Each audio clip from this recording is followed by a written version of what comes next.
بسم اللہ الرحمن الرحیم۔ ایک 50 سالہ بوڑھا انگوٹھے پر مرہم پٹی کرانے آیا۔ وہ بار بار جلدی کرنے کا کہہ رہا تھا۔ ڈاکٹر نے وجہ پوچھی۔ اس نے کہا، بیٹا جی میں 8 بجے دوسرے ہاسپٹل پہنچتا ہوں۔ آندھی ہو، سیلاب ہو، بارش ہو، سردی ہو، گرمی ہو، میں کبھی لیٹ نہیں ہوا اور آج بھی نہیں ہونا چاہتا۔ ڈاکٹر نے پوچھا، بابا جی ہاسپٹل میں آپ کا کون ہے؟ بابا جی نے بتایا کہ میں روز صبح 8 بجے ہاسپٹل پہنچ کر اپنی بیوی کو اپنے ہاتھ سے ناشتہ کرواتا ہوں۔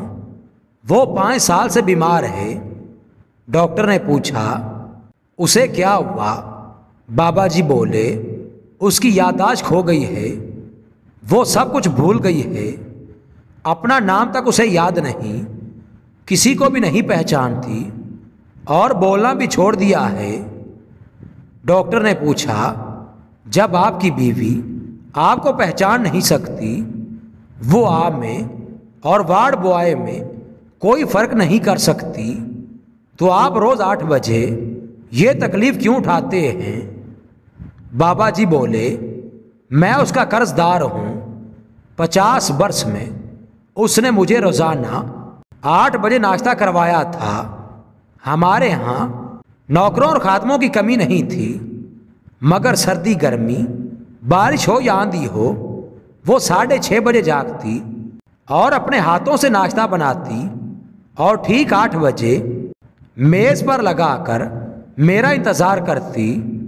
پھر بولے، جہاں تک یادداشت کا تعلق ہے تو یادداشت اس کی گئی ہے، میری نہیں۔ میں تو اسے پہچانتا ہوں، وہ آخری سانس تک میری بیوی ہے۔ محبت کا تعلق یادداشت سے نہیں ہوتا، نہ جسم سے، نہ دماغ سے ہوتا ہے، یہ دل سے پیدا ہوتی ہے اور دل کی آخری دھڑکن تک قائم رہتی ہے۔ لہٰذا اگر آپ کا ساتھی آپ کو نہیں پہچانتا تو آپ کے دل سے اس کی محبت کم نہیں ہونی چاہیے۔ کبھی کبھی میں سوچتا ہوں، اگر اس کی جگہ میں ہوتا تو کیا وہ مجھے فراموش کر دیتی؟ نہیں، وہ مجھے کبھی فراموش نہ کرتی۔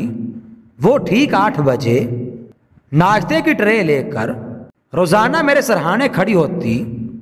اگر میری یادداشت جانے سے اس کی محبت کم نہیں ہو سکتی تو میری محبت کیسے کم ہو سکتی ہے؟